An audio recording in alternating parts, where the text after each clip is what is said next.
What's going on, boys? Norm here. We're in the flavor lab, and what we're doing today, well, we are doing our homemade pasta sauce. All right, boys. Now this one is just a sauce because I've actually used this in a few recipes, but it's not in a way that I can actually just cut it out and put just that one recipe into a video. But I use this for a few different things, so I just want to have just this sauce recipe that's available for a few different things that I do. Like I do this with like meatball subs, my lasagna, just slightly modified. I do this with most of my pastas. I do this with like a pizza burger and stuff like this. I make my pizza sauce and I just add in a little extra tomato paste and stuff like this. So this is the base for a lot of recipes. So I just want to get this recipe out there for you guys to use. So this is going to be straightforward. I know this looks like a lot. It's not really. It's just, you know, I just went to Costco, so there's kind of a lot of shit here. So what we need is we need tomatoes. You can use fresh if you want. I just buy the diced tomatoes. I got about 5 800 ml diced tomatoes. We want some red onion. Again, just got back from Costco. I don't need that whole bag. I'm probably going to use 1 or 2. I have some mixed pepper, some red, yellow, and orange, and I have a little bit of a green pepper left that I'm going to throw in. We need garlic, some red wine. Now get a red wine that you're going to actually like, because you're probably going to want to have a little taste of that. And a glass with whatever you're making. That's pretty good. I went with the Massey Merlot. They're probably about 16 bucks. Not bad, not too cheap, but something you don't mind cooking with that you'll probably use about half that bottle and then you can enjoy some later. And that's it and then we need for the seasonings, I just buy the dehydrated versions of them. Because if not, you're going up in price. So this stuff is stuff that I have on hand that I use all the time. I use parsley, basil, thyme, and oregano, and a little bit of olive oil. And that's really it. Now again, this looks like a lot. It's really not. So the first thing that I'm going to do is I'm going to chop up some of our peppers. And then we're going to roast those off in the oven. And then we're going to add those to the tomatoes after we get the tomatoes going. The first thing I'm going to do is I'm going to start chopping these peppers. So sometimes I'll add mushrooms, not always. It really depends. I like them a little bit, but it doesn't go very mushroom heavy in the flavor. Sometimes, depending on what I'm making, I'll add beef to this recipe. So if I'm making like spaghetti or something like that doesn't have like a protein with it, I'll add ground beef to this for like a meat sauce. If I'm making pizza sauce, what I'll do is I'll add a little bit of, I'll add tomato paste to really thicken it at the end, because you need a nice like thick sauce for pizza, or else I find if it gets runny, it turns everything a little bit watery. It's kind of gross. But this is going to be the base for all that stuff. Even same with like lasagna. If I'm doing a lasagna, I add extra tomato paste to it too, so it thickens up, so that when you take your lasagna out of the oven, it doesn't all just on the plate. That's the technical term for it, on the plate. All right, boys, so we got all the pepper chopped up. So we're gonna do a couple of onions. Decided to go with 2. So they just have to be rough chop. Same with the peppers. Get that outside skin off. Nobody wants that in their life. All right, boys, now that we, holy fuck, there we go. Now that we got our peppers done up, we're gonna put a few heaping. Now remember, this is a big batch, so we're gonna do a few heaping tablespoons of garlic here. So what this is gonna do is it's gonna roast off the garlic with the vegetables at the same time. I find roasting the garlic gives it a better flavor than just putting it straight in. You don't have to do that if you don't want to, but I'm doing it, so don't at me. All right, now that that's in, we'll get our olive oil, get that going. Don't be shy with the olive oil. Like, we're probably gonna put about a third, half of a cup maybe. But what's that? That's gonna give it a nice flavor too.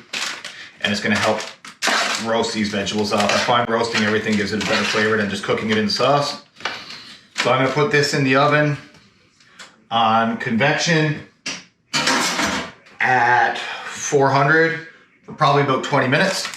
Then we're gonna add it to our sauce. So once this goes in, I'm gonna get the sauce going. Perfect. All right, guys, you can probably hear the convection on the oven going. Don't worry about that. Little fan blowing the air around. I find it chars up the, or cooks up the vegetables a little better. It's a little bit faster with the circulating air. It gets, anyways, I don't have time to explain the fucking science to you, nor do I even know it. Cooks it faster and better though. So, we got our cans open. We're gonna get those into the pot. Now, usually I buy the Sam Marzano tomatoes from Costco, but I went there today and they didn't have them. So I bought these, which these are good. The Sam Marzano Italian tomatoes are usually the way you want to go, but they didn't have them, So that's okay. I'm gonna just write an angry letter to Costco, like, Dear Mr. Costco, the fuck, ? Seriously, device. And then maybe we'll have the tomatoes next time. But who knows? Anywho, so I like to get into this with a little bit of basil. Now I go a little heavy on the basil, so we're probably gonna do 2 to 3 tablespoons of that. That basil is like the base of like all like Italian sauces and cooking and stuff. I go 2 or 3 with the parsley flakes too. Parsley's not a heavy flavor, so I like to get in there. Now thyme, I just add a little tiny bit, and I don't even know why. I just kind of made this recipe up, and I find this just works. So I only put like probably about a teaspoon or so of thyme in, and then I go roughly about a tablespoon of oregano. We go at it with a little bit of salt, probably about 2 tablespoons of salt, some black pepper, which I don't have the regular black pepper, so I have to crack this myself, so we're probably gonna go about a tablespoon of black pepper. Remember, this is a big pot. And what I like to do is I like to add sugar. Now, I add about a ½ cup or a little more of sugar. I like a sweeter sauce, and then I add about half of that bottle of red wine. Now, you can use whatever kind of red wine you really like. Try to get something that you enjoy drinking, but like, don't be buying like an expensive bottle of wine. Because remember, you're putting half of it in your food, unless you got money to burn. I don't. So we'll get that mixed up. We got that mixed up, so I'm gonna put that on the stove.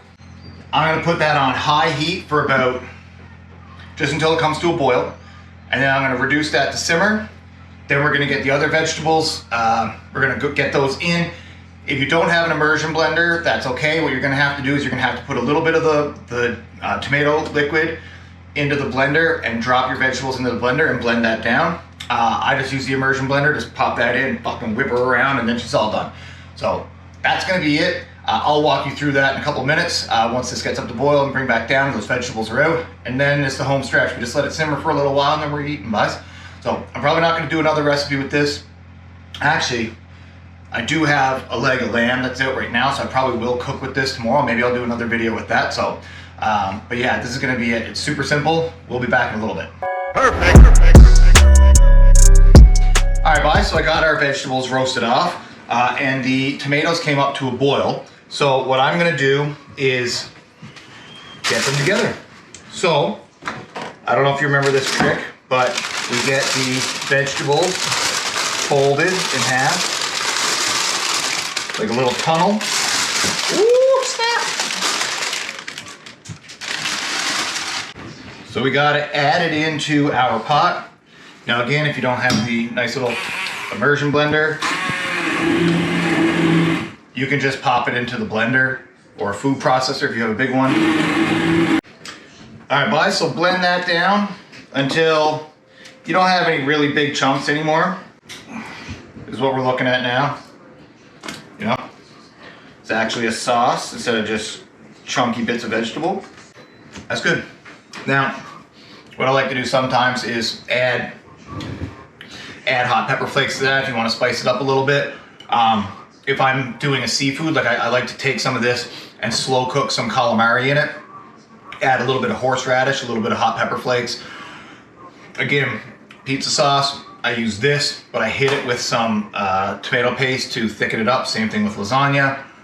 If I'm doing meatballs, I just take a few portions of this out, do my meatballs simmered in that. This is good for so much stuff. This is such a versatile sauce. Even if you just want to make spaghetti, add some ground beef to this, simmer the ground beef in it for like an hour or so.